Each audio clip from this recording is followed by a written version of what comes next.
Mic बंद कर लो बच्चे, माइक बंद कर लो।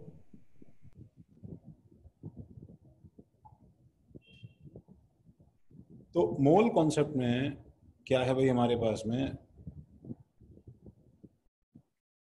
कौन कौन यहाँ पे आईसीएसई बोर्ड से है, कोई है क्या? Yes sir. तुम्हारे तो प्रीवियस क्लासेस में मोल कॉन्सेप्ट रहा होगा ना? हाँ सर, सर 10th में था। टेंथ सर में मेरे था। बोर्ड में भी था। 10th में भी था? वो मेरे बोर्ड में भी था। अच्छा रितिशा, अच्छा और किसने बोला? नहीं सर, दृश्य। सर मैं अमन। अमन, अमन कौन सा बोर्ड था तुम्हारा? Sir IGCSE। दृश्य तुम्हारा? IGCSE। IGCSE। तो फिर तो तुम लोग चैंपियन हो भाई इसमें, तो कोई दिक्कत ही नहीं है। तो ठीक है ना अमन? लेकिन 11 का तो बहुत डिफरेंट होगा ना सर? हाँ सही पकड़ा बेटा तुमने, वही। ठीक है।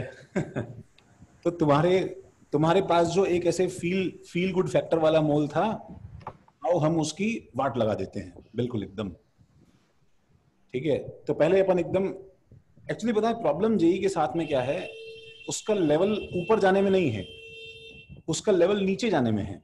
मतलब हम लोग कितना बेसिक से उसको समझ सकते हैं with each and every logic, वहां से ठीक है। वो इसका ब्यूटी है या वो इसका पेन है, तुम दोनों बोल सकते हो। तो मोल कॉन्सेप्ट की स्टार्टिंग जो है वो एक्चुअली हम लोग डाल्टन की एटॉमिक थ्योरी से बोलते हैं, ठीक है। डाल्टन वाज सम गाय, ठीक है। और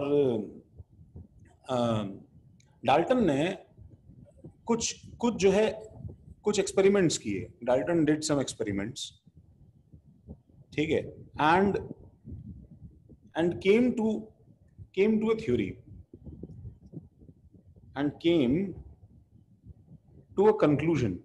वो कुछ एक्सपेरिमेंट्स करके किसी जो है कंक्लूजन पे आया, केम टू अ कंक्लूजन, ठीक है। तो ये जो है एटॉमिक थ्योरी ऑफ डाल्टन है। सबको इसके पॉइंट्स पता है guys, atomic theory of Dalton है, ठीक है। किसी को पॉइंट्स कोई मुझे बोलेगा क्या था भाई?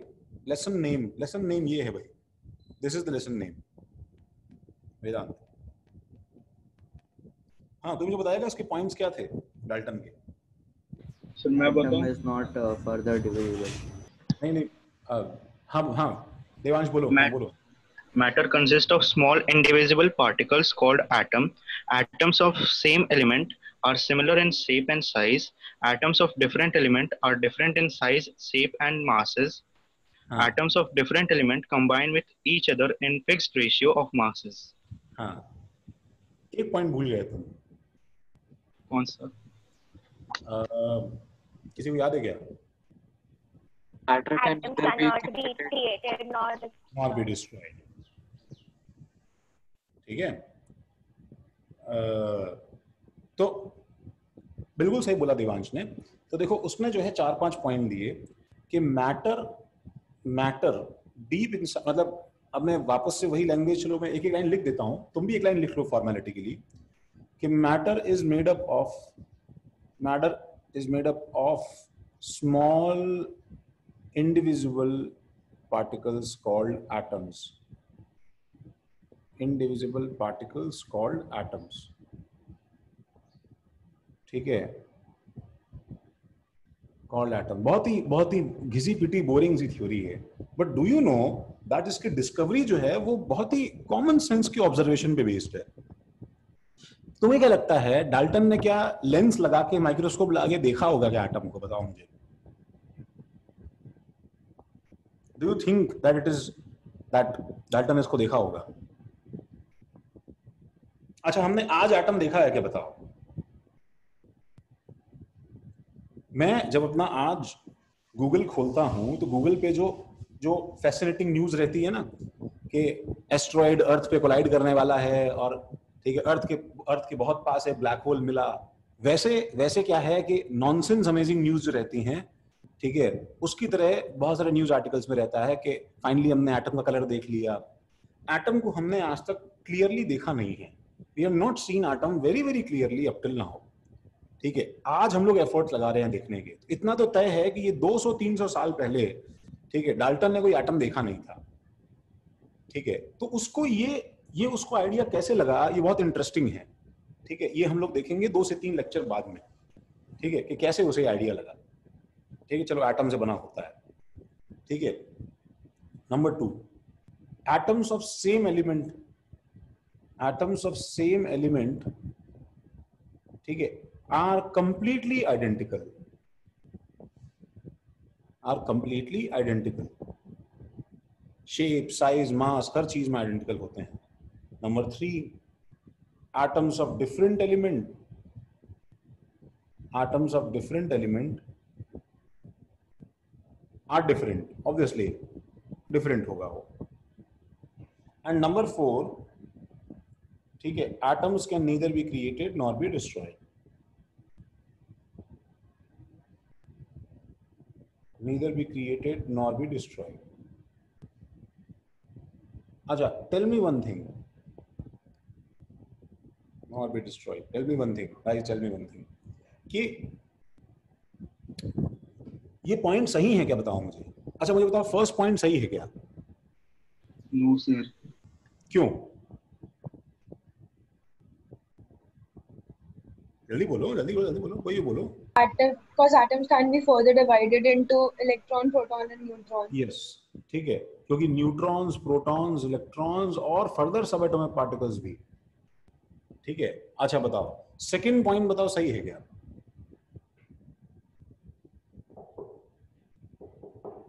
जो वेदांत? No sir. नहीं, हाँ रिया, क्यों? क्योंकि कुछ कुछ के आइसोटोप्स वगैरह भी होते हैं, कुछ कुछ के नहीं होते हैं।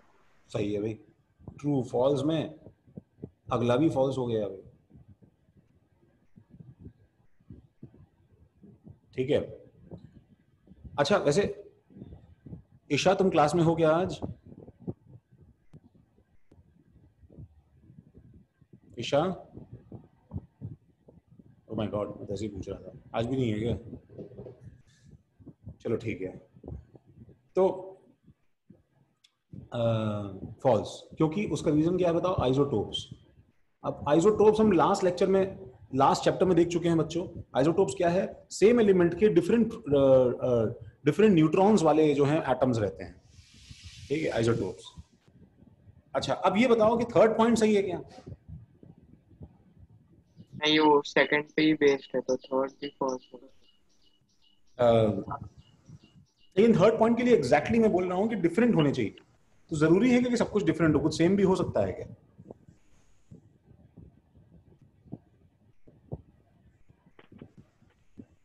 क्यों हर्ष?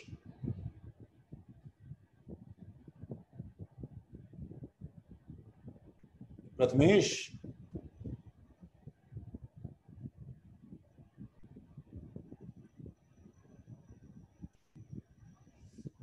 कुछ डिफरेंट नहीं हो सकता? देखो इसके अंदर क्या डिफरेंट हो सकता है ट्रू फॉल्स में? Isobars,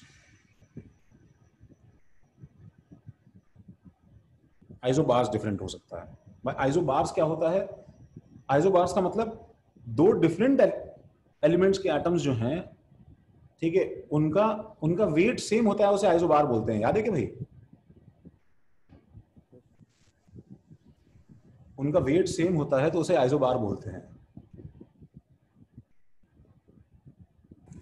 yes sir. अच्छा, और atoms can neither be created not be destroyed, ये सही है कि गलत है?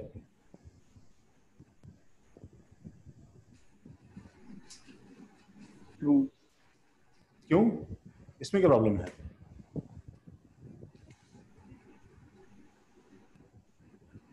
बोलो। सर रेडियोएक्टिव एलिमेंट्स होते हैं ना, मैन। क्या होता है? Sir man made radioactive elements होते हैं, क्रिएट हो सकते हैं। नहीं, रेडियो एक्टिविटी में देयर इज समथिंग एल्स। वो क्या होता है कि वो एटम क्रिएट डिस्ट्रॉय नहीं होता है, बेसिकली वो एटम स्प्लिट हो जाता है अंदर से, रेडियो एक्टिविटी नहीं है। बट यहाँ पे तो हमारे पास वो है ना, मास डिफेक्ट होता है ना भाई, ये भी फॉल्स है। मास डिफेक्ट जो होता है, जिसके अंदर क्या होता है बताओ? ये डेल्टा ई जो है, ये is equal to mass created या डिस्ट्रॉयड, mc स्क्वायर होता है कि नहीं होता है? ये जो मास हम लोग यहाँ पे दिख रहे हैं, ये मास जलाने वाला मास नहीं है। ये मास वो मास है जो कंप्लीटली एनाइलिएट हो जाता है इस यूनिवर्स से, उसका एक एक एटम नामो निशान मिट जाएगा और यूनिवर्स में ये मास हट जाएगा। बस यूनिवर्स में क्या एडअप हो जाएगा बताओ? एनर्जी एडअप हो जाएगी। ठीक है, तो दिस इज मास लॉस्ट या एनाइलिएटेड। ये वर्ड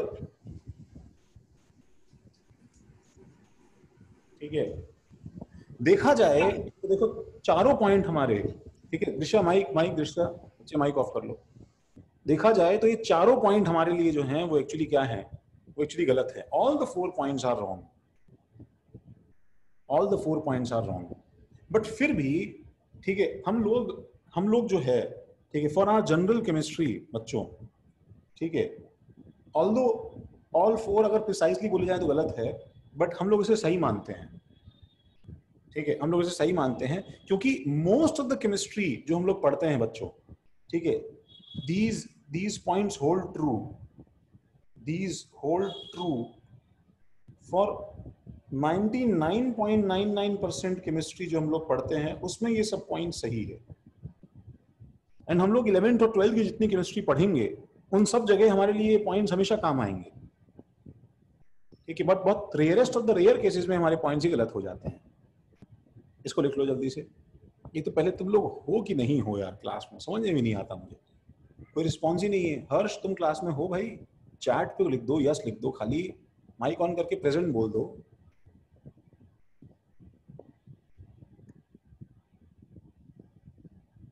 हर्ष, प्रथमेश,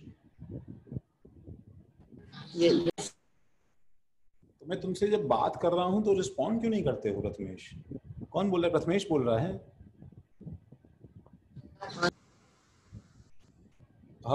हर्ष का कोई रिस्पॉन्ड ही नहीं। हर्ष, हाँ, तो जब मैं तुमसे कुछ पूछ रहा हूँ हर्ष, नाम ले रहा हूँ, तो लोग रिस्पॉन्ड क्यों नहीं करते हो यार?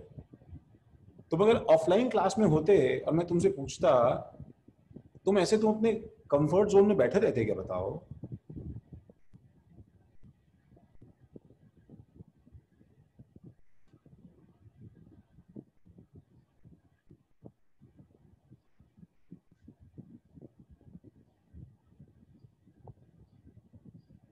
सबने लिखा भाई?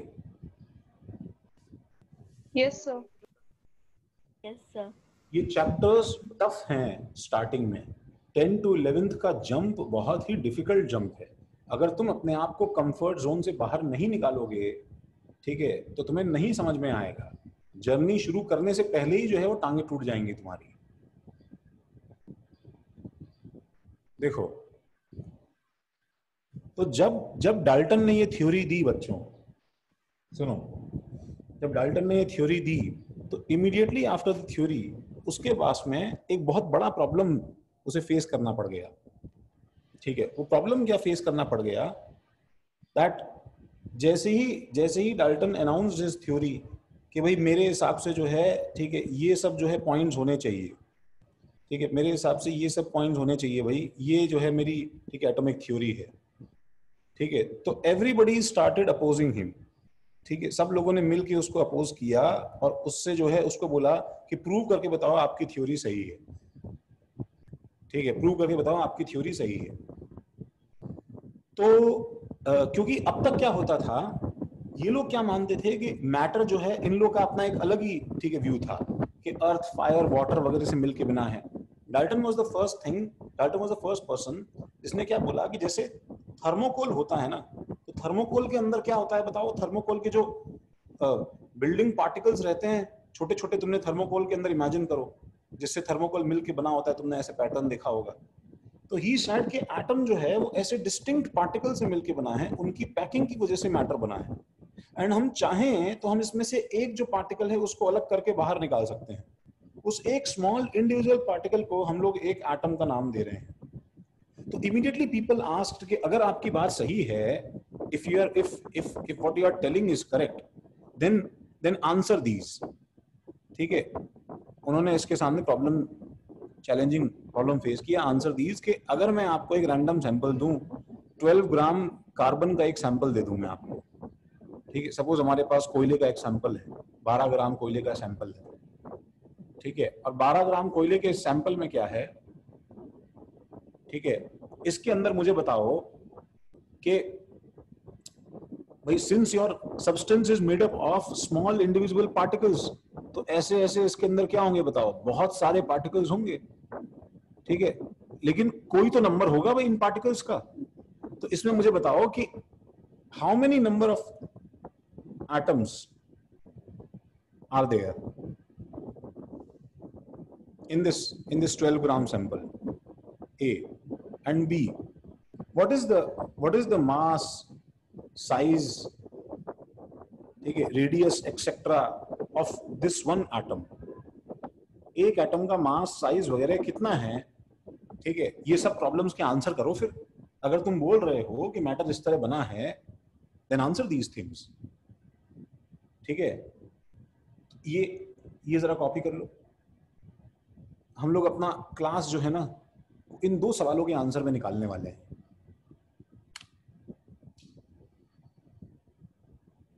हाँ भाई, आयुष, यस सर। तो आयुष, इन दोनों सवालों को देखो और मुझे बताओ कि इसमें से कौन सा ढूंढना, बताओ पहले आसान है, क्या लगता है तुम्हें, ऐसे just a guess. Size of one atom. Size of atom ढूंढना आसान है,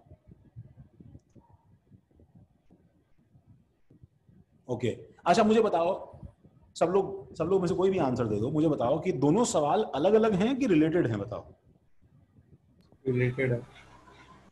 वाह आयुष, कैसे रिलेटेड है भाई, कैसे रिलेटेड है? नंबर ऑफ एटम्स मिल गए, तो उससे और टोटल साइज से कुछ तो एक एटम का साइज मिल सकता है। सही बात है, ये तो बात सही है तुम्हारी। क्यों भाई जिया? Yes sir. हाँ, तुम्हें समझ में आया कि ये सवाल अलग अलग हैं कि रिलेटेड है? रिलेटेड है। कैसे रिलेटेड है, फिर से बताओ जिया। सर अगर नंबर ऑफ एटम्स मिल गया तो फिर वो सैंपल का साइज डिवाइड बाय एक एटम कर सकते हैं और उसका साइज मिल जाएगा और मास भी मिल जाएगा। जब मुझे तुम लोग साइज के लिए बोल रहे हो कि सर सैंपल का साइज अपॉन एटम का साइज कर देंगे, तो बाय साइज तुम्हारा मतलब क्या है? मतलब उसका रेडियस है, डायमीटर है, एरिया है, वॉल्यूम है, क्या है? मतलब साइज मतलब क्या है आयुष?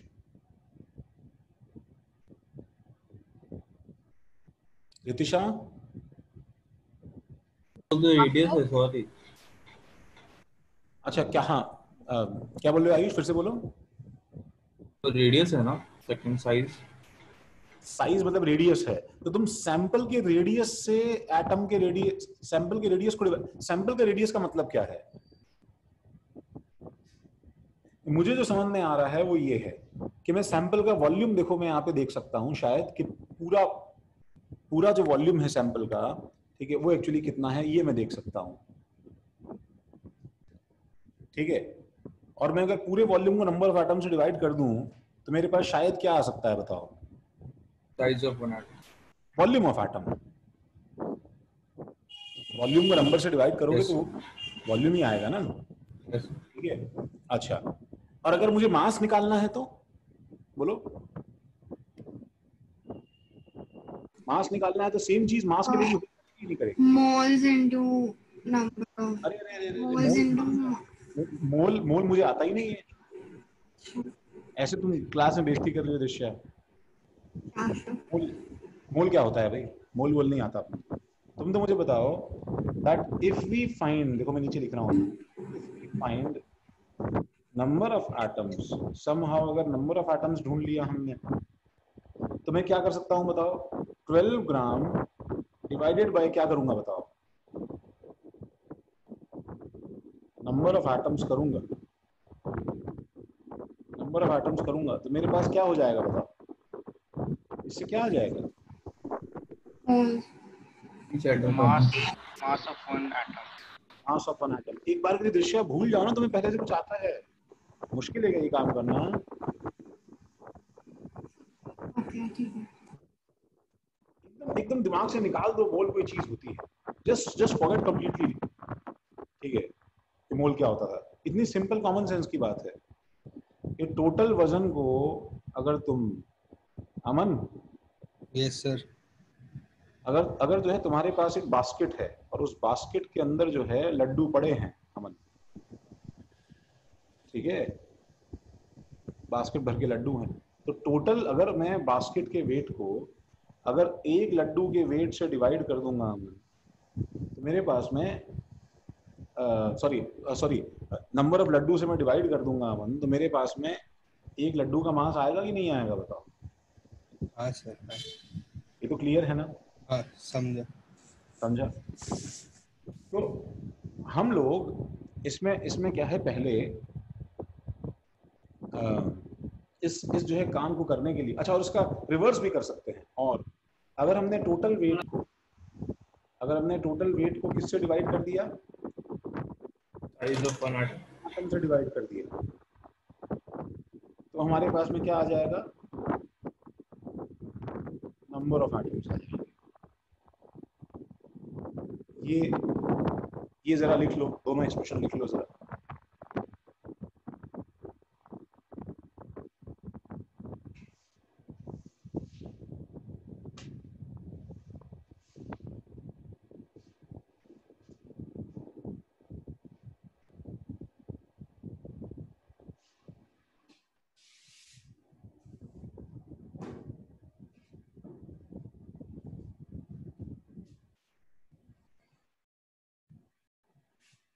हाँ भाई, लिखा? हाँ सर। Yes sir. अच्छा, तो अब आई डोंट थिंक तुम मुझे बता पाओगे कि पहले क्या ढूंढा, बताओ साइंस में, मास ऑफ एटम कि नंबर ऑफ एटम्स?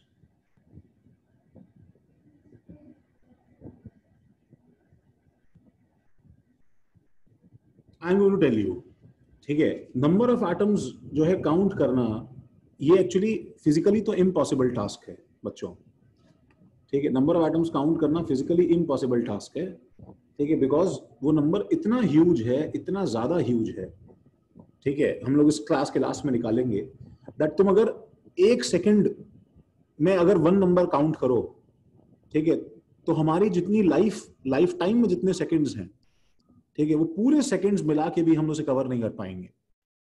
अगर हम अब आपस में सबकी एजेस जो है कंबाइन कर लें और हम सब मिलके काउंट करें, तो भी हम लोग उसे काउंट नहीं कर पाएंगे।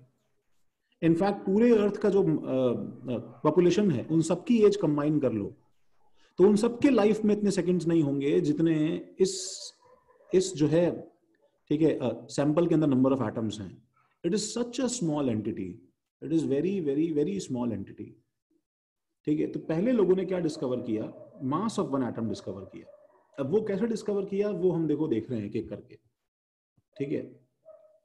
तो हमारे पास में नंबर 3 देखो, पेज नंबर पे, मास ऑफ एटम।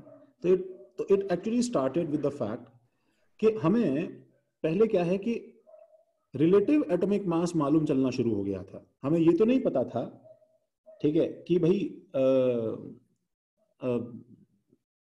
एक एटम का मास कितना है, ठीक है, लेकिन हमें जो है रिलेटिव एटॉमिक मास, हमें चीजों का मालूम चलना पड़ गया था। रिलेटिव एटॉमिक मास कैसे, क्या पूछ रहे हो? रिलेटेड कैसे पूछ रहे हो, क्या कैसे मालूम चला, ये पूछ रहे हो क्या? नहीं सर, किससे रिलेटेड? किससे रिलेटेड? अच्छा रुको, देखो पहले मुझे बताओ कि रिलेटिव एटॉमिक मास का मतलब क्या होगा, बताओ मुझे। किसी एक एलिमेंट वरना कुछ चीज से रिलेटेड होएगा। Yes, that is mass of any one atom, mass of any one atom, ठीक है, ऑफ एन एलिमेंट, किसी एक एलिमेंट के, एक एटम का mass of an element with respect to, of an element with respect to mass of a reference atom. एक reference atom के mass के सामने जो है हमें ये मास मालूम चलना शुरू हो गया था, ठीक है।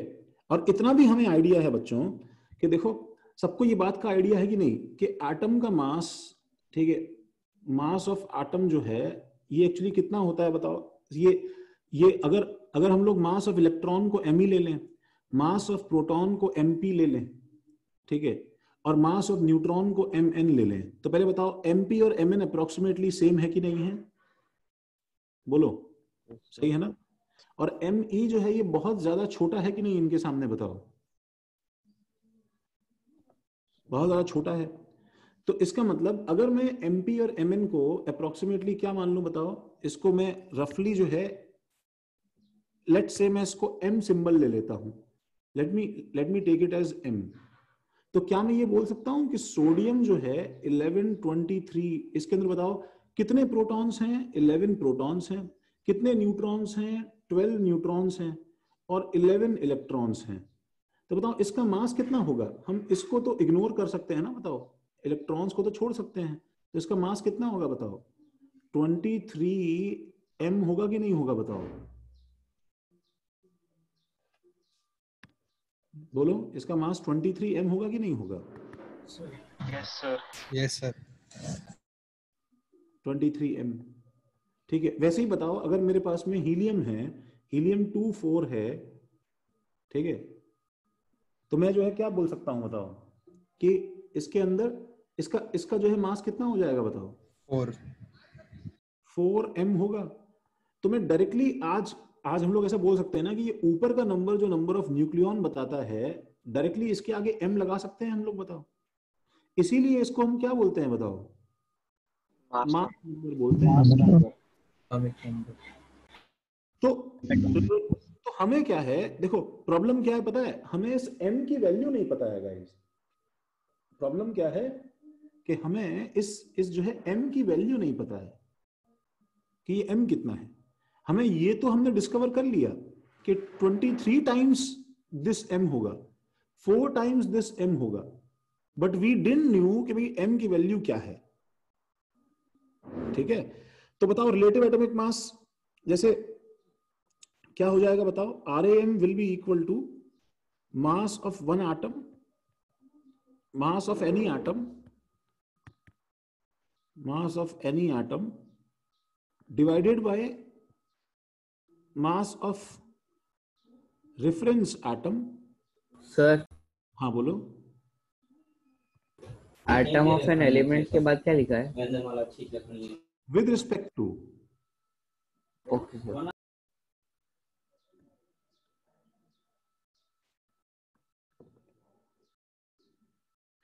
और ये रेशियो क्या रहेगा बताओ?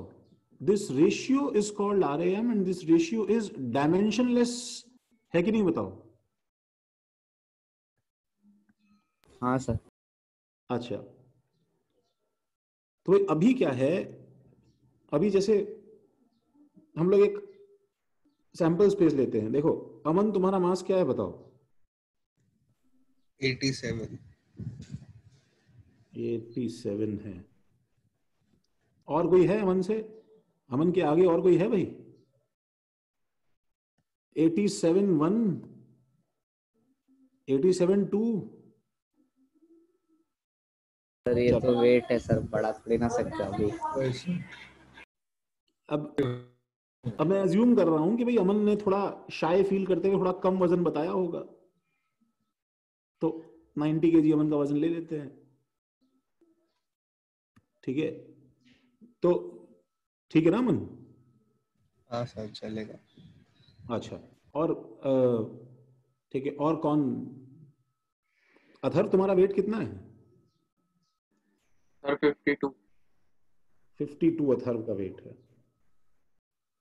एक अथर्व अलग है, एक अथर्व अलग है। पेन से अथर्व है, उसका वेट कितना है? 60। अच्छा, अब बस हमें क्या चाहिए? हमें एकदम को दुबली, चलो एक ये हो गया, दूसरा अथर्व का वेट 60 हो गया। और कोई 50 से कम है क्या? 50 से कम है कोई?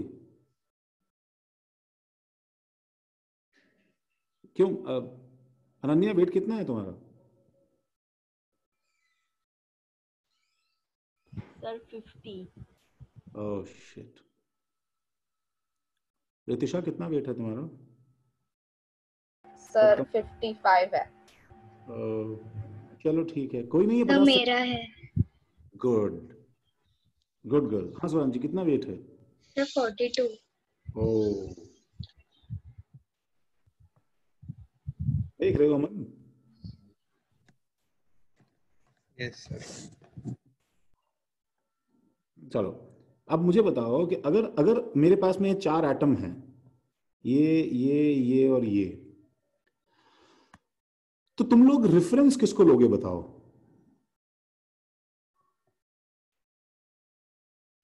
सर जो सबसे छोटा नंबर होगा उसको, मतलब स्वरांची का वेट। क्यों? क्योंकि वो सबसे छोटा है एंड फिर उससे डिवाइड करने में इजी होगा आई गेस। बात तो सही है, ठीक है। ये बात तुम लोग को समझ में आ रही है क्या? क्यों भाई सार्थक? कि यहाँ पे रेफरेंस जो है, ये स्वरांची को लेना जो है वो बहुत ही लॉजिकल चॉइस है, ठीक है। क्योंकि अगर मेरे पास में, अच्छा ये बात बहुत ही कॉमन सेंस की है। सपोज मेरे पास में लेंथ है, एक है पेन की लेंथ है, एक जो है मेरी हाइट है, ठीक है, एक जो है बोर्ड की हाइट है, ठीक है, और एक जो है रूम की हाइट है। तो ये 4 तरह की हाइट्स में से अगर मुझे रेफरेंस लेना होगा किसको, तो मैं किसको अपना रेफरेंस लूंगा? पेन की हाइट। ताकि जब मैं पेन की हाइट के रिस्पेक्ट में इन सब की हाइट्स को डिफाइन करूं, तो नंबर मेरे पास में क्या हो बताओ? एटलीस्ट 1 से बड़ा निकल के आएगा ना, फ्रैक्शन में ही निकल के आएगा, ठीक है। 1 से बड़ा निकल के आएगा। मेरे साथ कुछ सपोज हो गया 7 या सपोज 30 हो गया, बोर्ड की हाइट के साथ सपोज 25 हो गया, रूम की हाइट के साथ सपोज 70 हो गया, और इसके लिए खुद के लिए नंबर कितना हो जाएगा बताओ? 1। तो ये क्या है कि रिलेटिव चीजों को ऑपरेट करने का तरीका ये है। आज से स्वरांची जो है वो आज से हमारे लिए हाइड्रोजन है, ठीक है। स्वरांची इस चैप्टर में काफी टर्निंग पॉइंट रोल प्ले करने वाली है भाई। स्वरांची हाइड्रोजन है हमारा। तो इनिशियली सबसे पहले हम लोगों ने क्या किया बताओ? इनिशियली H being lightest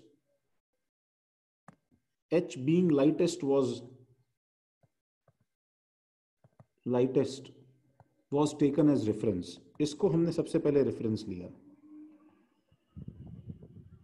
बहुत ही कॉमन सेंस का चॉइस था।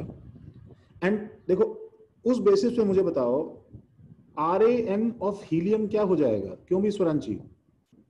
अब हीलियम का RAM लिखो, क्या लिखोगे?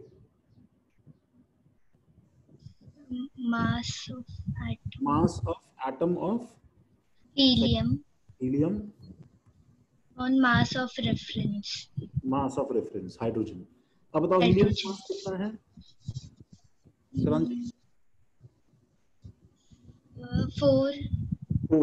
4 नहीं, कभी भी 4 मत बोला करो। जैसे समझ रहे हो, डायमेंशन यहाँ बहुत इंपॉर्टेंट हो जाता है ना। Yes sir. 4 क्या है? 4 टन है, 4 kg है, 4 ग्राम है। तो अभी हमें वो डायमेंशन पता ही नहीं है स्वरांची। Okay sir. समझ रहे हो? तो उसके आगे क्या लिखा हुआ है देखो यहाँ पे, बताओ ये और m। सम m। 4m। ठीक है। अब कोई पूछता है तुमसे कि यार मास कितना है? 4m है, ठीक है। तो अब वो तुमसे पूछेगा अरे भाई ये m क्या है? तो तुम बोलोगे भाई मुझे नहीं पता m क्या है, पता नहीं जो भी है, ये m का 4 टाइम्स है। अभी m कुछ तो है यहाँ पे, ठीक है। अच्छा, मास ऑफ हाइड्रोजन क्या है स्वरांची?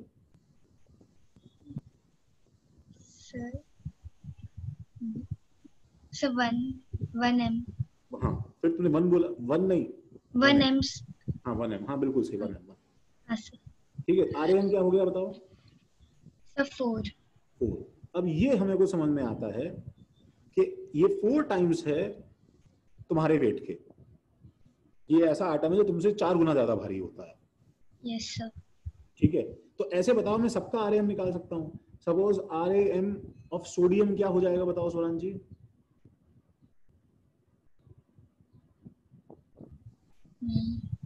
देखो ये रहा। The mass of sodium atom हाँ upon mass of helium।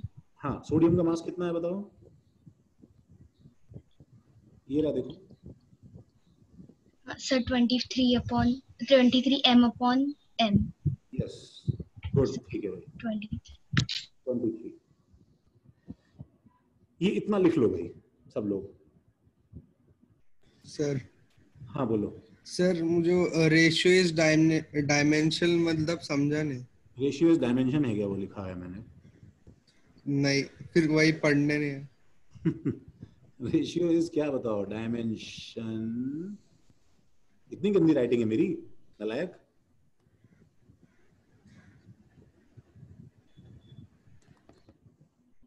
Ratio is, इसमें ये भी तो कर सकते हैं। हाँ ये भी ऑप्शन है। पता नहीं मैं इतना फास्ट कर पाऊंगा या नहीं कर पाऊंगा। डायमेंशन लेस है भाई।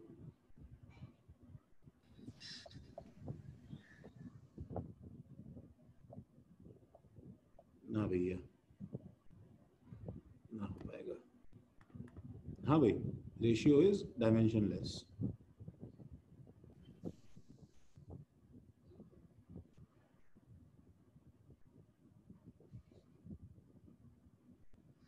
हाँ भाई, सबने छापा? Yes sir. अच्छा अच्छा, तुम्हें पता है आज रेफरेंस हाइड्रोजन नहीं है। सर कार्बन 12 है ना अभी? अभी क्या है, फिर से बोलो। कार्बन 12। कार्बन 12 है। रिया, तू भी तो बोल रही थी कि हमें हमें तो हाइड्रोजन रेफरेंस लेना चाहिए। हाँ बट अभी फिर साइंटिस्ट को कुछ हुआ होगा, कुछ और सोचा होगा उन्होंने। मतलब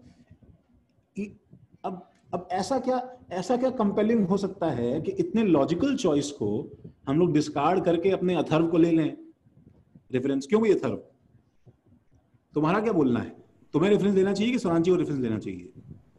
मैं तो उससे ज्यादा हूं ना वेट में। नहीं, तुम नहीं, वो हल्का वाला अथर्व।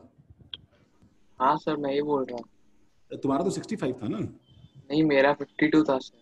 अरे तुम्हारा 52 था। हाँ भैया अथर्व, हाँ तुमको रेफरेंस देना चाहिए क्या बताओ? नहीं। लेकिन नहीं, तुमको रेफरेंस लिया है हमने। तो मिडिल मोस्ट है इसलिए। क्या चीज फिर से बोलो। तो वो मिडिल मोस्ट है इसलिए। मिडिल मोस्ट है इसलिए। एक्चुअली बहुत ही आयरनी है, कार्बन तो मिडिल मोस्ट भी नहीं है। ये ऐसा भी नहीं है ना, पीरियोडिक टेबल के बीच का एलिमेंट है वो। है क्या बताओ मिडिल मोस्ट वो? नहीं सर, एवोगैड्रो ने उसको फिर भी लिया रेफरेंस में। अरे बाप रे बाप। देखो एक और इंटरेस्टिंग रिवोल्यूशन। देखो मैं तुम्हें चीज बताता हूँ। किसी के पास गूगल है क्या बताओ? Yes sir. Yes sir. अच्छा, एक बार जरा सर्च करो एवोगैड्रो।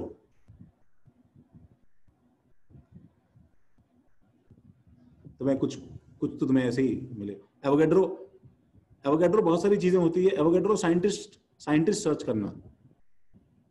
हाँ सर, अमीडियो एवोगैड्रो। हाँ अमीडियो एवोगैड्रो बताओ कब से कब तक जिंदा था बताओ? 9 अगस्त से 9 जुलाई। 9 अगस्त से 9 जुलाई जिंदा था, नालायक। कोरोना से मर गया ये। 1776 to 1856. 1776 से 1856। 1856। अच्छा, अब बताए तुम्हें कि 6.02 into 10⁻23 कब डिस्कवर हुआ है पता है? 1950 के आसपास में। ये एक्चुअली हमारा एवोगैड्रोस कांस्टेंट है। तो पहले तो अपने दिमाग से एक बात क्लियर करो कि एवोगैड्रो कांस्टेंट में क्या गाइस, एवोगैड्रो का कोई रोल नहीं है। ये समझ में आया क्या? तो सर उसे फिर वो Na क्यों बोलते हैं? अब सुनो, अरे भाई एलिमेंट का नाम रदरफोर्डियम रख दिया, आइंस्टीनियम रख दिया, तो आइंस्टाइन थोड़ी लैब में घुस के उसको हाइड्रोजन कोलाइडर में ढूंढ के लाया था। हमने उसके ऑनर में नाम दे दिया किसी चीज को। जैसे महात्मा गांधी रोड नाम दे दिया तो महात्मा गांधी ने थोड़ी ढंबर चलाया था उसके ऊपर भाई, कोल टार बिछा के। समझ में आ गया तुम्हें इसका नाम एवोगैड्रो क्यों है? हाँ। तो ये भी बहुत बड़ा मिसकंसेप्शन होता है कि अमीडियो एवोगैड्रो ने एक्चुअली कुछ डिस्कवर नहीं किया जो हम चैप्टर में पढ़ने वाले हैं। ठीक है। हाँ, अब मैं तुम्हें बताता हूं कि हमने कार्बन रेफरेंस क्यों लिया। यहाँ तक हमने लिखा? Yes, sir. अच्छा अच्छा, अथर्व? हाँ सर। जो भी मैं बताऊंगा वो तुम्हें अच्छा नहीं लगेगा अथर्व, ठीक है? थोड़ा दिल मजबूत करके बैठना, ठीक है? तो one fine day scientist decided कि हाइड्रोजन जो है वो सही रेफरेंस, हाइड्रोजन से हमको कार्बन रेफरेंस चेंज करना है, and the latest reference is carbon ले लिया। एंड प्रॉब्लम क्या थी कि कार्बन बताओ कितना टाइम्स हैवी है, कितना टाइम्स हैवी है हाइड्रोजन से, बताओ? 12 टाइम्स हैवी है। तो अगर उन्होंने कार्बन को रेफरेंस लिया हैवी देन हाइड्रोजन 12 टाइम्स, तो बताओ सारे के सारे आरएम चेंज होंगे या नहीं होंगे? बताओ, सबके सब आरएम चेंज हो जाएंगे। तो हम लोगों ने क्या किया कि to keep RM values same, RM values को सेम रखने के लिए, to keep RM values same, ठीक है, हम लोगों ने 1/12 हम लोगों ने अथर्व को उठाया, एंड अथर्व के जो है एकदम बराबर मेजर करके, ठीक है, नीट एंड क्लीन 12 पीसेस किए। कितने? 12, ठीक है? तो आधी टांग, ठीक है, दूसरी आधी टांग, फिर पेट और कमर का हिस्सा, और फिर ठीक है छाती और सिर, और सब अलग अलग पीसेस अथर्व के निकाले, एंड 1/, ठीक है ना अथर्व? एंड 1/12, ठीक है, of 1 atom, 1/12 of 1 atom of C12 isotope हम लोगों ने लिया, ठीक है? और जो है वो स्वरांजी बैठी थी, एंड अथर्व का 1/12 हिस्सा ऑलमोस्ट बताओ किसके बराबर है? स्वरांजी के वेट के बराबर है। स्वरांजी को हटाया, बोला कि नहीं आज से तुम नहीं बैठोगी, आज से अथर्व का टूटा हुआ हिस्सा यहाँ पे रखा जाएगा, ठीक है, रेफरेंस के लिए।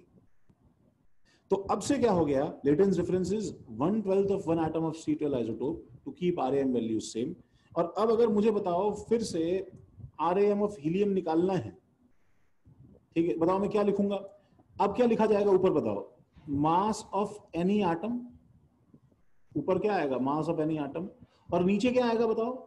1/12 of mass of C12 isotope। तो वो भी वैल्यू, हाँ बिल्कुल सही बात है। बताओ अब हीलियम का मास कितना है? बताओ 4m। C12 का मास कितना है? बताओ 12m, और इसका 1/12 ले लिया, तो ये और ये और ये, और लास्ट में आंसर क्या निकल के आया भाई इससे हमारे पास में? 4। सर हाँ बोलो। तो सर हाइड्रोजन क्यों नहीं लिया फिर? जब अथर्व को दिक्कत नहीं है तो तुम्हें क्या दिक्कत है? पर कोई स्पेसिफिक रीजन होना चाहिए ना, ऐसे थोड़ा ना बदल सकते हैं। क्यों अथर्व, किसी को आइडिया है क्या रीजन होगा? सर कार्बन से मोस्ट ऑफ द एलिमेंट्स बनते हैं। क्या बोल रहे हो, फिर से बोलो। कार्बन से मोस्ट ऑफ द नहीं, मैं एक बार अथर्व से बात करो भाई, बुरा तो नहीं मान गया अथर्व? ठीक हो ना तुम? हाँ सर। कोई आइडिया अथर्व, क्यों तुम्हारे टुकड़े किए मैंने? क्योंकि मतलब मोल्स के कैलकुलेशन के लिए शायद ये फिजिबल होगा। अच्छा, मैं तुम्हें इसका रीजन, बच्चों सुनो, मैं तुम्हें इसका रीजन लिखवाऊंगा नहीं, मैं इसका रीजन बस बताता हूँ, जो कि एक्चुअली बहुत ज्यादा हेल्दी नहीं है सुनना और लिखना तुम्हारे लिए। उसका रीजन ये है कि जब भी जो है एटम बनता है, तो प्रोटॉन्स और न्यूट्रॉन्स जब आपस में कंबाइन करते हैं, प्रोटॉन्स और न्यूट्रॉन्स आपस में जब कंबाइन करते हैं, तो इनके कंबाइन करने से क्या होता है बताओ? जब न्यूक्लियस बनता है, ठीक है, जब न्यूक्लियस बनता है तो इससे क्या होता है बताओ? एनर्जी रिलीज होती है, ठीक है। न्यूक्लियस से क्या होता है बताओ? एनर्जी रिलीज होती है। तो जो एनर्जी रिलीज होती है इससे, न्यूक्लियस से, ठीक है, इससे क्या होता है बताए? थोड़ा सा मास हल्का सा क्या होता है? कम हो जाता है। तो इसका मास जो होता है न्यूक्लियस का बच्चों, ठीक है, ये क्या होता है बताए? ये इन सब के इंडिविजुअल मासेस जो ऐड करोगे अगर तुम सारे, उससे क्या होगा? हल्का सा कम होगा, स्लाइटली लेस होगा। तो जब ये स्लाइटली लेस मास है, इट्स लाइक अगर मैंने एक ब्रिक लिया, सपोज ये, ठीक है, सपोज ये हाइड्रोजन का एटम था, इसका एक, ठीक है, m मास था। अब अगर 4 चीजें मैं इसको कंबाइन करता हूं तो टेक्निकली स्पीकिंग बताओ क्या होना चाहिए? इसका मास एग्जैक्टली 4 टाइम्स होना चाहिए कि नहीं होना चाहिए? लेकिन वो एग्जैक्टली 4 टाइम्स नहीं होता, वो थोड़ा सा कम निकल के आता है 4 टाइम्स से। तो थोड़ा सा कम निकल के आता है अगर 4 टाइम्स से, तो बताओ इसका जब 1/4 किया जाएगा और अगर ये लिया जाएगा तो इसके 1/4 में और इसके 1 में हल्का सा डिफरेंस आएगा कि नहीं आएगा बताओ? तो वो तो कार्बन में भी आएगा फिर। हाँ हाँ, हम वो चाहते हैं कि डिफरेंस आए, यही तो प्रॉब्लम है। क्योंकि स्वरांजी जो है वो तो एक सिंगल फंडामेंटल पार्टिकल, वो क्या वो तो एक सिंगल प्रोटॉन है कि नहीं बताओ न्यूक्लियस में? बोलो और कुछ है ही नहीं। बोले बात मानते हो कि नहीं मानते हो? सर तो जब वो सिंगल प्रोटॉन है तो बताओ इसमें कोई मास डिफेक्ट आया है कि आया है क्या बताओ? नहीं। मास डिफेक्ट कब आता है? मास डिफेक्ट तब आता है जब चीजें आपस में कंबाइन करती हो। तो स्वरांजी मास डिफेक्ट आया ही नहीं। और बताओ स्वरांजी को छोड़ के बाकी सारे एटम्स जो हैं, helium, carbon, iron, plutonium, oxygen, इन सब के अंदर न्यूक्लियस में कुछ ना कुछ कंबाइन किया है कि नहीं किया है? तो जब इन सब के अंदर न्यूक्लियस में कुछ ना कुछ कंबाइन किया है तो इन सब के अंदर मास डिफेक्ट है कि नहीं बताओ? हल्का हल्का मास इनका गायब हुआ है कि नहीं हुआ है बताओ?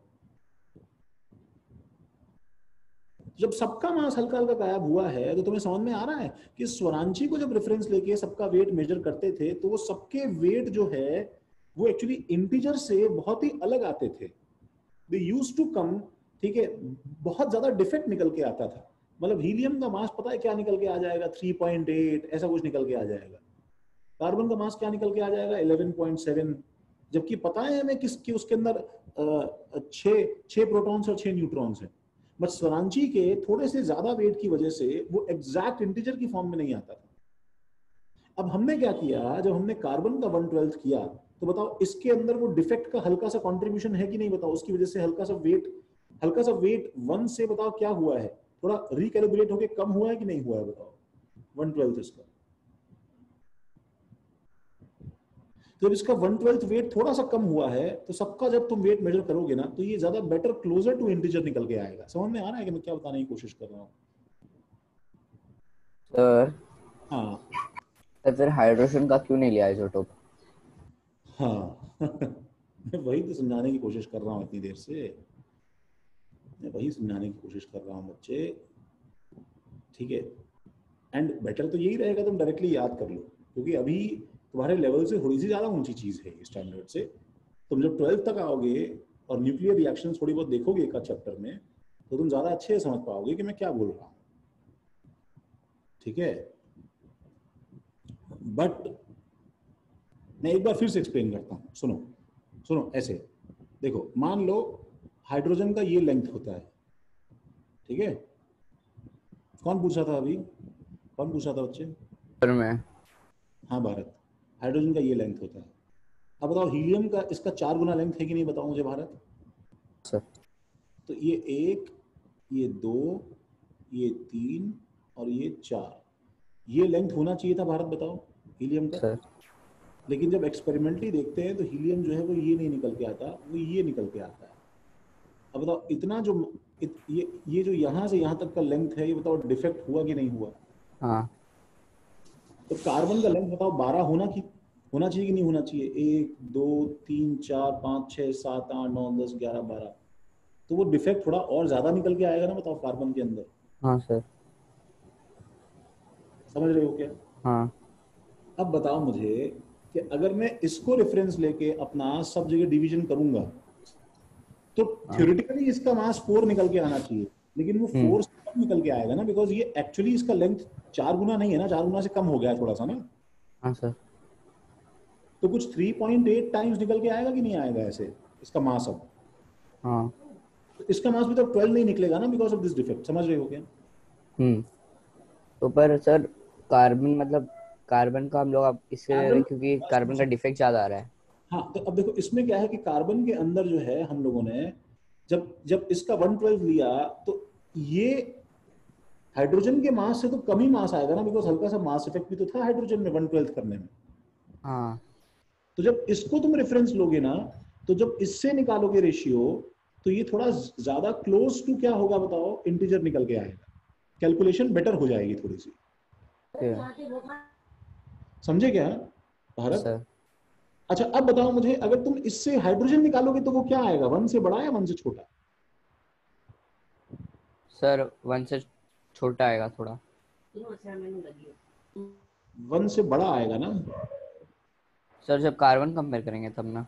अरे जब हाइड्रोजन बोलोगे, जब तुमने रेफरेंस तो ये ले लिया है ना यार। हाँ, कार्बन से करेंगे तो आएगा ज्यादा। हाँ चलो ठीक है, समझ गए भाई? हाँ सर। अब ऐसा कुछ प्रॉब्लम है जो नहीं समझ में आया तो कोई दिक्कत नहीं है, तुमसे कभी नहीं पूछेगा कोई भी कि ऐसा क्यों हुआ।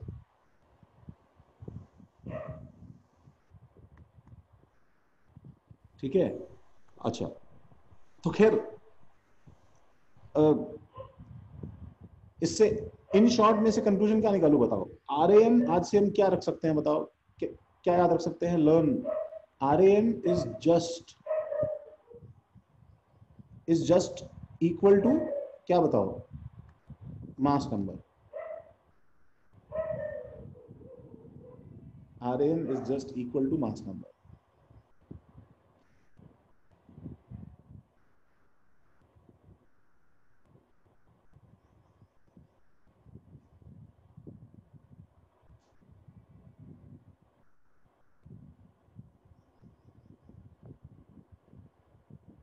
सब इतना कॉपी किया?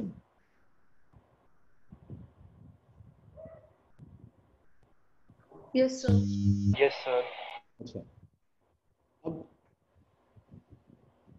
बहुत टाइम बाद में तुम्हें पता है डाल्टन वगैरह सब मर गए थे, एवरीबॉडी डाइड। ठीक है, तो ये मिस्ट्री सॉल्व नहीं हुआ। मिस्ट्री तब सॉल्व हुआ कि जब हमारे पास में एक जो है नया एरा निकला एंड साइंटिस्ट ने इतनी जो है इतना अपने आप को अपग्रेड किया that a new instrument was actually created and हमारे पास एक experimental breakthrough हुआ, ठीक है, by an instrument, ठीक है, that is called NMR spectroscopy। ठीक है, NMR spectroscopy जो है एक तरह का कॉम्प्लिकेटेड इंस्ट्रूमेंट है। ठीक है, डेफिनेटली गाइस हम इसका फंक्शनिंग नहीं देखने वाले हैं।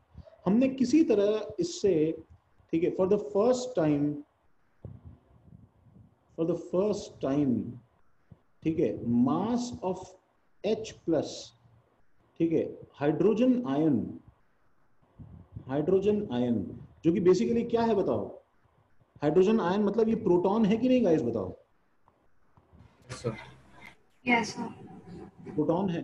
तो हमने प्रोटॉन मतलब इसका मास mp है, मतलब यही तो वो क्या है बताओ? वो m है ना जिसको हम ढूंढ रहे हैं तब से, यही तो वो m है। तो हमने हाइड्रोजन आयन का मास ढूंढा एंड जैसे ही हमें ये m की value 1.66 into 10 to the power -24 grams मिली, सारी मिस्ट्री जो है वो सॉल्व होना शुरू हो गई। इसको नोट कर लो जरा।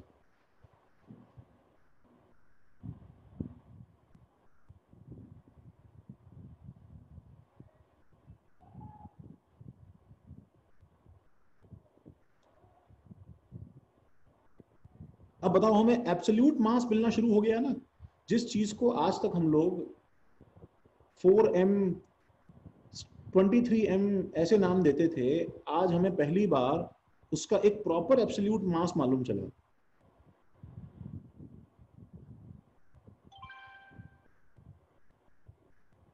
आज हमें पहली बार उसका प्रॉपर एब्सोल्यूट मास मालूम चला भाई।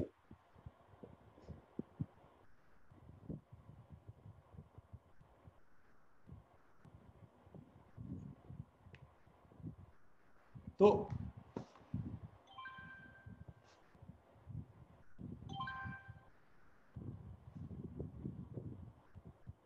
सबने कॉपी किया?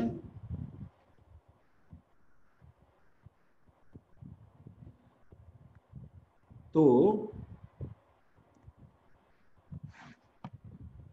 भाई अब मुझे बताओ कि मास ऑफ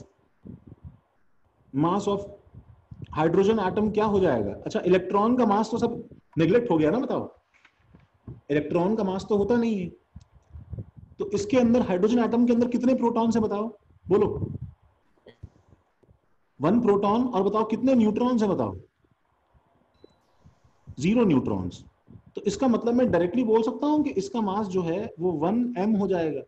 तो मतलब 1.66 इंटू 10⁻⁻24 ग्राम हो जाएगा।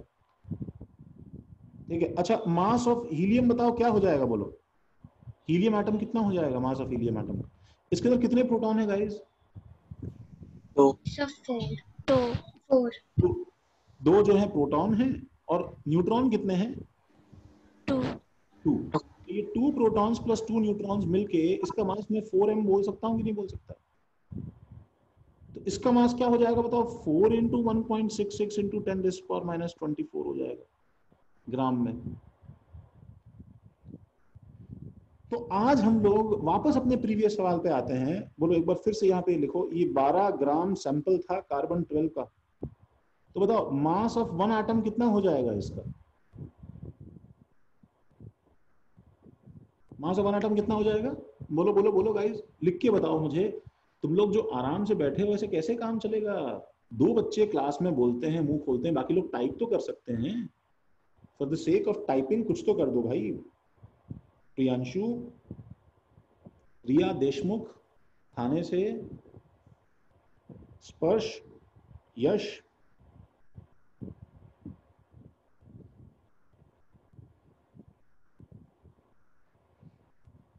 मैं भूल गया। अरे तुम जैसे देखो, तुमने नाम नहीं लिखा है। SJ029 कौन है भाई? SJ029 कौन है भाई? नाम बता दो अपना। श्रेयस, हाँ श्रेयस, हाँ भाई बताओ। ऐसे कैसे काम चलेगा? माइक ऑन करो, टाइप करो, कुछ तो बताओ। Mass of 1 atom of carbon. देखो तुम सब लोग क्या लिख रहे हो। दृश्या, ये तुमने कैसे लिखा है?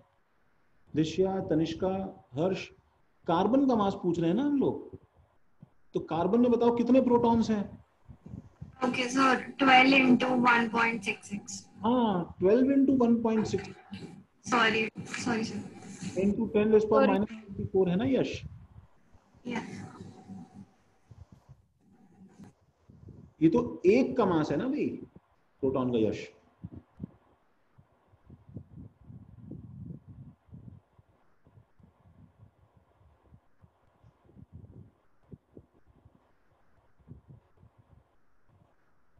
तो अब बताओ मुझे, नंबर ऑफ कार्बन एटम्स कितने हो गए?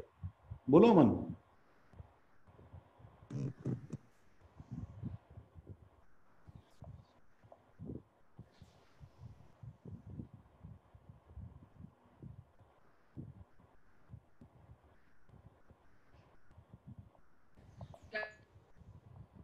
नंबर ऑफ कार्बन एटम्स कितने हो गए अमन? 19.92 into 10⁻⁻24। नहीं तुम्हें सॉल्व नहीं करना, तुम मुझे बस एक्सप्रेशन बता दो, कैसे निकालोगे बताओ। मतलब प्रोटॉन प्लस न्यूट्रॉन ऑफ अरे कार्बन। अरे अरे अरे सुनो सुनो, नंबर ऑफ कार्बन एटम्स कैसे निकालोगे? सुनो, इसके अंदर देखो देखो देखो, मैं यहाँ देखो, नंबर ऑफ कार्बन एटम कैसे निकालोगे? इसके अंदर जो ये एटम्स, इसके अंदर बहुत सारे हैं कि नहीं अमन, बताओ। हाँ सर। तो तुम्हें बताओ, इस टोटल का तो तुम्हें क्या मालूम है, बताओ टोटल के बारे में। मास मालूम है टोटल। अच्छा, तो तुम ये नंबर ऑफ एटम्स कैसे निकालोगे जब तुम इस टोटल मास को किससे डिवाइड करो बताओ? सिंगल एटम से। इससे डिवाइड करो। दैट मीन्स तुम इसको इससे डिवाइड करोगे तो आएगा ना, बताओ, है कि नहीं? हाँ सर। तो बताओ अब टोटल मास कितना है, बोलो। टोटल मास ऑफ कार्बन 12 है। टोटल मास ऑफ कार्बन 12 है। सर 12 क्या? N 12 क्या? N अरे m, ग्राम। 12 ग्राम है ना यार। सॉरी ग्राम। ध्यान से मन, एकदम एकदम ग्रिप रखो, ठीक है। इस पे 12 ग्राम अपॉन, बताओ mass of 1 atom of carbon क्या है, बताओ।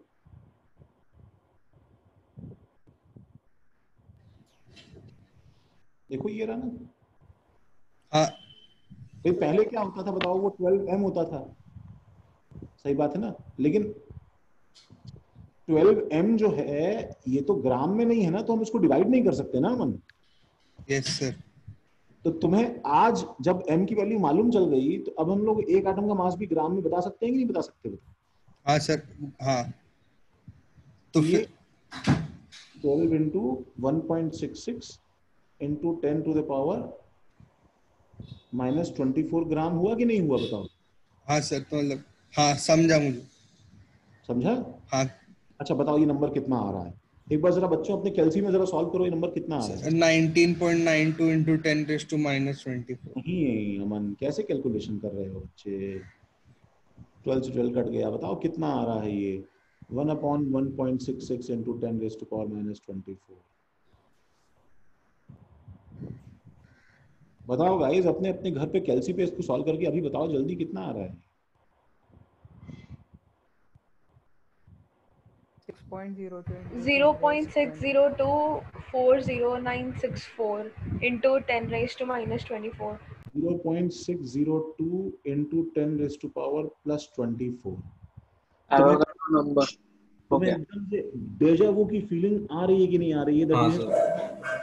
द कांस्टेंट 6.02 into 10⁻23, ये वो नंबर है जिसको तुम्हें प्रीवियस क्लासेस में याद करवाया गया है। हम लोगों ने उस नंबर को, उसका एक्चुअल डेरिवेशन देखा है कि वो कैसे ढूंढा गया था। 12 ग्राम कार्बन में जो नंबर ऑफ एटम्स हैं वो 6.02 into 10⁻23 होते हैं। समझ रहे हो? पंशुल हो क्या भाई? पंशुल क्लास में हो क्या भाई?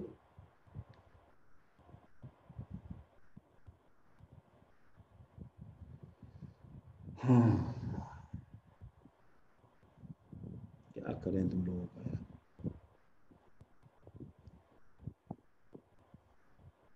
लिख लो भाई, इसे कॉपी कर लो। 10th तक टीचर्स ने सिर्फ रटवाया सर, ये नंबर बताया नहीं हाँ सर, ऐसा कुछ बताया नहीं। हाँ, मैं एक्सेप्शनल टीचर नहीं हूँ, क्योंकि 10th तक वो तुम्हें नहीं समझाया जा सकता।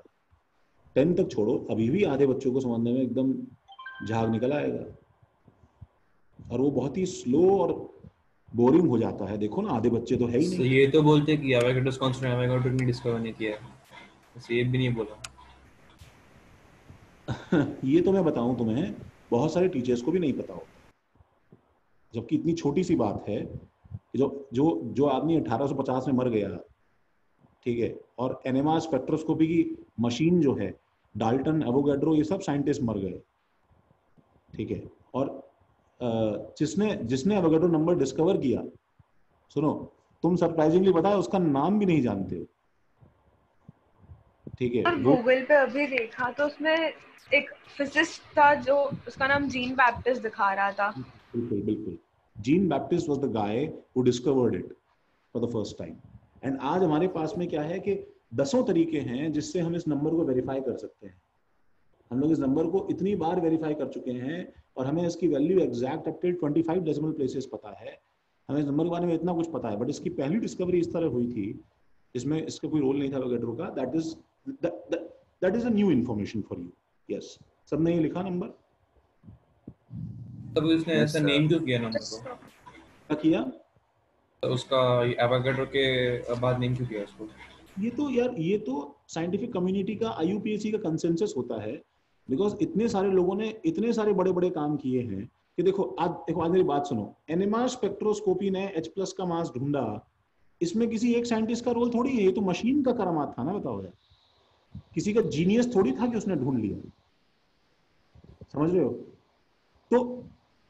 तो आज आज जो हम चीजें डिस्कवर कर रहे हैं गाइज, किसी ने लाइट की स्पीड से बड़ी मशीन बना ली, तो पता है वो किसी एक आदमी का कंट्रीब्यूशन नहीं है, उसमें इतने सारे प्रीवियस लोगों का इतना सारा काम लगा हुआ है, ठीक है, दैट आज मशीन ज्यादातर सारा काम करती हैं, हम लोग नहीं करते हैं, ठीक है। तो हम लोगों ने क्या है कि जो पुराने साइंटिस्ट हैं जिनके शोल्डर्स पे खड़े होके हम लोगों ने ये सब काम किया है, उनके ऑनर में हम लोग आज की नई चीजें रखते हैं, सो दैट उनका नाम जो है वो हमेशा के लिए अलाइव रहे। वो ये उनको एक्चुअली ओडे है एक तरह का।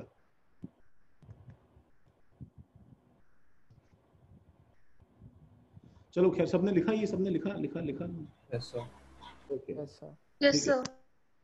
ये हम लोग को देखो, अब यहाँ पे एक बड़ा देखो इंटरेस्टिंग टर्न आता है, ठीक है। इंटरेस्टिंग टर्न क्या आता है, जैसे देखो सपोज मैं तुमसे पूछूं, देखो नया सवाल लिखता हूँ, find number of atoms of helium. आज से जब भी तुम्हारे पास में ऐसा सवाल आएगा कि तुम्हें नंबर ऑफ एटम्स ढूंढने हैं, ठीक है, नंबर ऑफ एटम्स ढूंढने हैं, एक तो क्या है कि मुझे तुम्हारी आवाज सुन के जो है मेरे को थोड़ा एनर्जी आता है, when I don't hear it तो मुझे बहुत दिक्कत होती है। हाँ भाई सार्थक, माइक ऑन कर सकते हो? क्यों भाई सार्थक? Yes sir. हाँ, थैंक यू भाई, ठीक है। हाँ सार्थक, मुझे बताओ, नंबर ऑफ एटम्स ढूंढने का आज जब भी सवाल आएगा तुम्हारे दिमाग में क्या थॉट आना चाहिए, बताओ कि तुम कैसे निकालोगे, डिवीजन से, मल्टीप्लिकेशन से, बताओ। सर हम उसको वही कार्बन वाला फॉर्मूला यूज करेंगे ना। हाँ मतलब तुमको तुम मल्टीप्लाई करोगे, किसको किससे मल्टीप्लाई करोगे या किसको किससे डिवाइड करोगे, थोड़ा मुझे बताओगे? हम 4 से अभी डिवाइड करेंगे, 4 डिवाइडेड बाय 4 into 1.66 into 10⁻⁻24। बिल्कुल सही बात है, लेकिन तुमने 4 क्यों बोला? मैंने तुम्हें अभी तक दिया ही नहीं। मैं 10 ग्राम हीलियम दे दूं तुम्हें तो वो तो मैं दूंगा ना अभी। सर लेकिन वो नंबर ऑफ प्रोटॉन्स और न्यूट्रॉन्स, देखो देखो, number of atoms of helium in 4 gram helium बोल देता हूँ, मान लो। अच्छा, बहुत लोग पता है क्या मिसकंसेप्शन ले लेते हैं, दृश्य देखो एक बार जरा यहाँ देखो, बहुत लोगों को जब जब जब मोल से पहले पढ़ाया जाता है तो वो 4 ग्राम का मतलब नहीं समझते। हीलियम का मास नंबर 4 है, इसका मतलब उसके एटम का मास 4 ग्राम नहीं है, समझो दृश्य। एटम का मास 4 ग्राम नहीं है, 4 ग्राम तो बहुत भारी होता है ना, बताओ एक एटम के लिए, बोलो है कि नहीं? तो अगर मुझे number of atoms of helium in 4 gram of helium निकालना है तो बताओ पहले क्या फॉर्मूला यूज करूं मैं, इज इक्वल टू क्या लिखूं? क्या सर, वापस बोलो।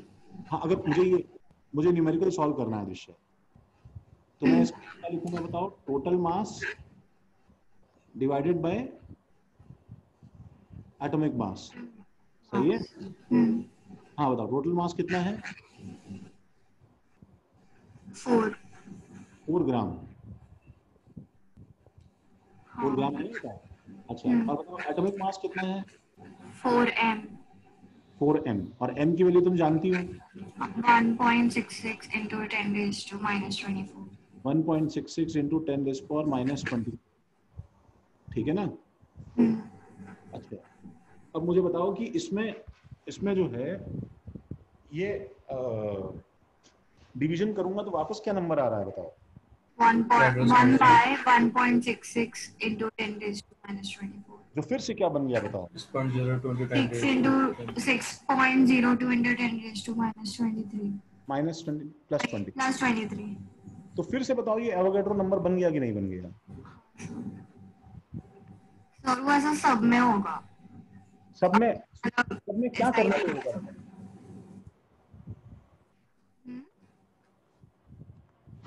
अच्छा, इतना कॉपी करो जल्दी से जरा।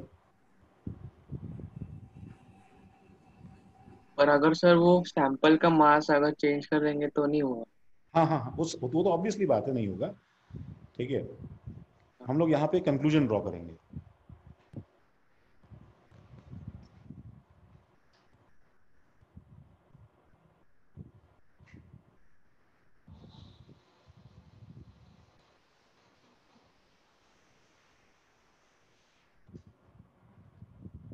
सबने लिखा? तो देखो कंक्लूजन क्या है। कंक्लूजन ये है ना कि अगर तुम किसी भी सैंपल के लिए, चाहे हीलियम हो, चाहे सोडियम हो, चाहे हाइड्रोजन हो, ठीक है, चाहे वो ऑक्सीजन हो, 2 4 11 23 1 1 8 16, अगर तुम ये ऊपर का मास देखो, अगर तुम ये ऊपर का मास ग्राम में लेते हो, 4 ग्राम, ये मास क्या बताओ? 23 ग्राम, ये मास कितना बताओ? 1 ग्राम, ये मास कितना बताओ? 16 ग्राम, 16 ग्राम, ठीक है। अगर तुम ये जो है सारे मासेस लेते हो तो ये सारे मासेस जो हैं ये सब क्या है बताओ? इन सब के अंदर नंबर ऑफ एटम्स क्या आएंगे बताओ? all have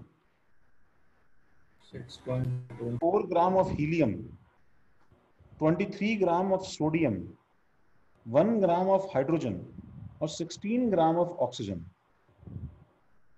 All have 1 or 6.02 into 10 to the power 23,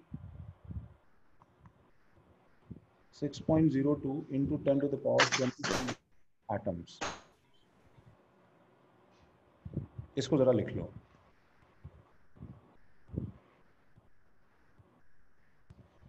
Devangi, Devangi. हाँ सर.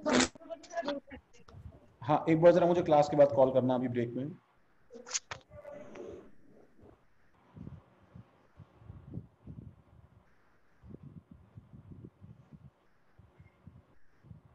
ठीक है, सबने इतना लिखा. तो मैं आज की क्लास को एक जो है देखो फाइनली समअप करना चाहता हूं. इसके अंदर वन मोर थिंग सुनो. हम लोगों ने a new unit of weight was defined. A new unit of weight. मैं तुम्हें एक तो चीज पहले वार्न करता हूं.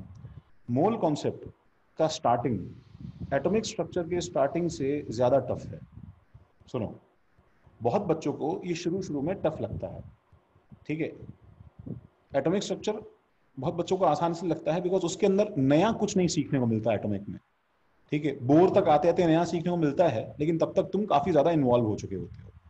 ये रीजन है कि हम लोग एटॉमिक भाई थोड़ा सा मतलब पहले पढ़ाते हैं बिकॉज बच्चा इजीली उसके साथ में कस्टम होता है. तो अगर तुम्हें टफ लगा ये थोड़ा सा ऐसे मतलब सेटल नहीं हो पाए तुम के हाँ सर समझ में आ रहा है लेकिन ऐसे मतलब क्लिक नहीं कर रहा है, तो कोई बात नहीं. हम 1 से 2 से 3 क्लास में भी प्रैक्टिस करेंगे. तो प्रैक्टिस करते करते मैं तुम्हें सिखा दूंगा. लेकिन तुम्हें मुझे बस इतना प्रॉमिस करना पड़ेगा that you have to be attentive in class. तुम्हें सोना नहीं है क्लास के अंदर, तो ही मैं तुम्हें सिखा पाऊंगा. ठीक है. हाँ सर. ये थोड़ा सा स्टार्टिंग में दिक्कत देगा तुम्हें.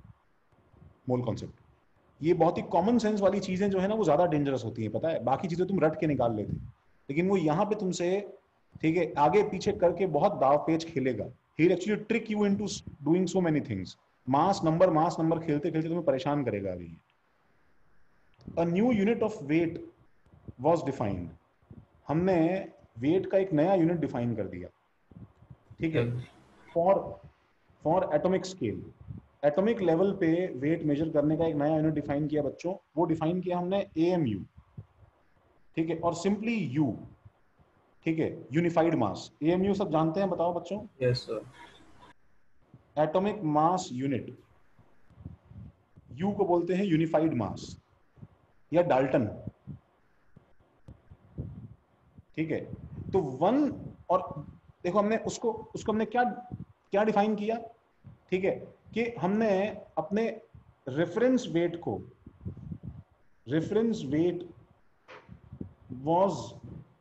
was given the value of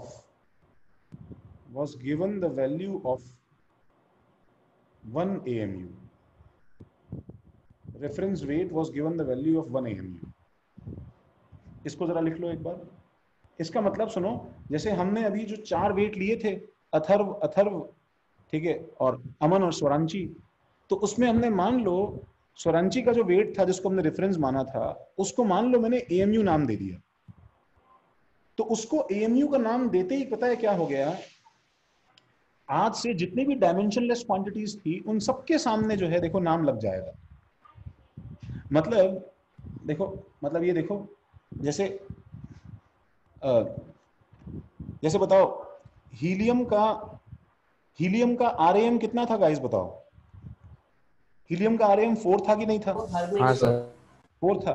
अब बताओ जब मैंने 1/12 ऑफ 12M को, ठीक है, दैट इज अप्रोक्सीमेटली जो हमारे पास में 1 M है, जब इसको मैंने 1 AMU नाम दे दिया है, ठीक है, तो अब बताओ सबके आगे डायमेंशन आ जाएगा ना. जो चीज इस 1/12 का 4 गुना है वो ऑटोमेटिकली क्या बन जाएगी बताओ, 4 AMU बन जाएगी कि नहीं बन जाएगी. Yes sir. तो तुम्हें भाई हमारे पास में वो 4 इंटू 1.66 इंटू 10⁻⁻24 ग्राम में जो वेट था उसी को कन्वीनियंटली किस में एक्सप्रेस कर सकते हैं बताओ हम लोग आज से, एएमयू में। जब भी तुम्हें एक एटम का मास बताना है तो हम लोग क्या अपना वेट प्रिफर करेंगे बताओ? एएमयू वेट प्रिफर, ठीक है, एएमयू, हाँ यूनिफाइड मास प्रिफर करेंगे, एएमयू वेट प्रिफर करेंगे हम लोग। जब भी हमें एक एटम का वेट बताना है आज से तो तुम ग्राम वर्ड मत यूज करना, वो एएमयू वर्ड यूज किया जाएगा। जैसे मैं यहाँ पे देखिए टेबल बना रहा हूँ, बस आज का लास्ट है ये, हाइड्रोजन, हीलियम, सोडियम, ठीक है, कार्बन, ऑक्सीजन, सल्फर, आयरन। देखो इन सब के ऊपर के नंबर देखो, हाइड्रोजन 1 1, हीलियम 2 4, सोडियम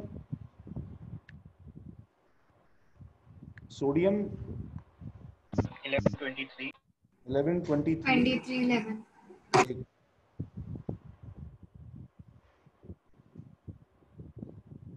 ठीक है। तो हाँ, सोडियम 1123, कार्बन 612, ऑक्सीजन 860, सल्फर 32 और आयरन 2656। देखो तो हमने देखो क्या क्या सीखा आज बताओ। हमने सबसे पहले सीखा आरएएम क्या होगा इसका, फिर इसका एटॉमिक मास क्या होगा बताओ, ये सीखा हमने, ठीक है। तो बताओ आरएएम क्या है इसका, 1 4 23 12, ये नंबर डायमेंशनलेस है, देखो 32 और 56, ये नंबर डायमेंशनलेस है। अब एटॉमिक मास अगर करना है तो मैं इसी नंबर के आगे क्या लगा दूंगा बताओ, AMU, AMU, 1 AMU, 4 AMU, 23 AMU, 12 AMU, 16 AMU, 32 AMU और 56 AMU।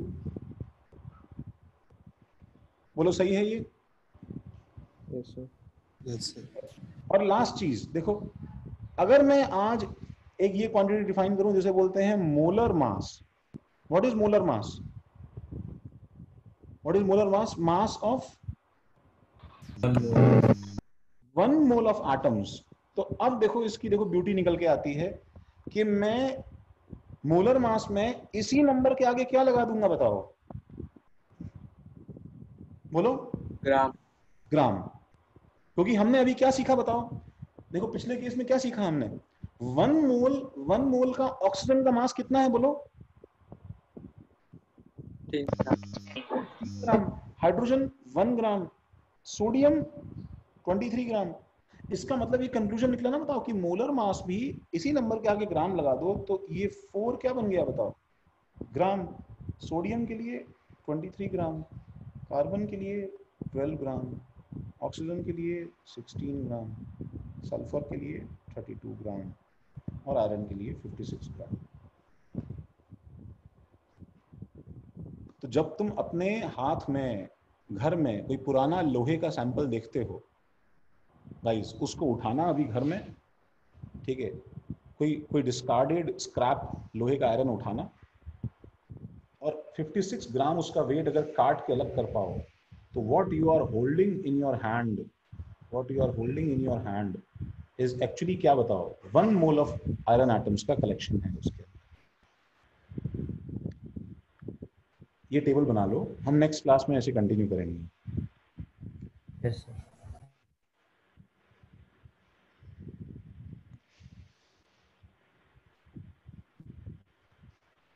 ठीक है, जो तो मैंने नोट्स के लिए बताया वो प्लीज मेंटेन करना। चलो गाइस। सर हाँ असाइनमेंट 5 कब सबमिट करना है? हाँ, मैंने तुम्हें नहीं बताया बिकॉज बच्चों ने अगर लेक्चर देखा ही नहीं है तो उन्हें दिक्कत होती। तो लेक्चर अभी कल रात में अपलोड हुआ है, तुम्हें आज ही वो लेक्चर देखना है, दृश्य जो भी लेक्चर तुम्हारा छूटा है वो, ठीक है। मैं तुम्हें ग्रुप पे अपडेट करता हूँ। Yes sir. स्क्रॉल बैक करना है प्रियांशु। क्या हुआ प्रियांशु? पीछे का स्लाइड लेके जाना है क्या?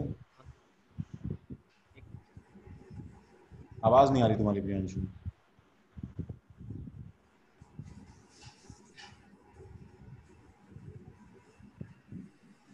सर ये आज की नोट्स भेज दो ना। हाँ मैं नोट्स भेजता हूँ।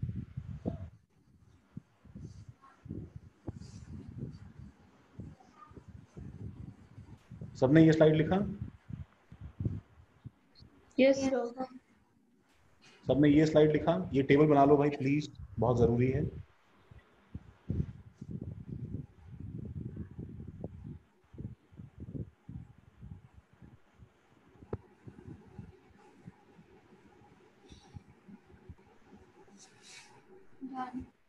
ठीक है चलो।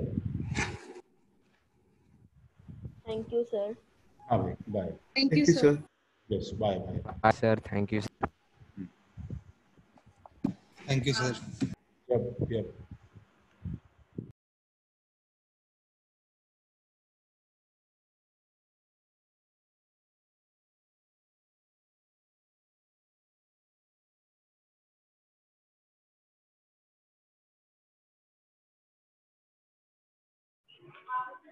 So students, आपका केमिस्ट्री लेक्चर ओवर हो गया है. You got 15 minute break. After 15 minute आपका नेक्स्ट सब्जेक्ट लेक्चर स्टार्ट करती हूँ. Okay? Okay ma'am.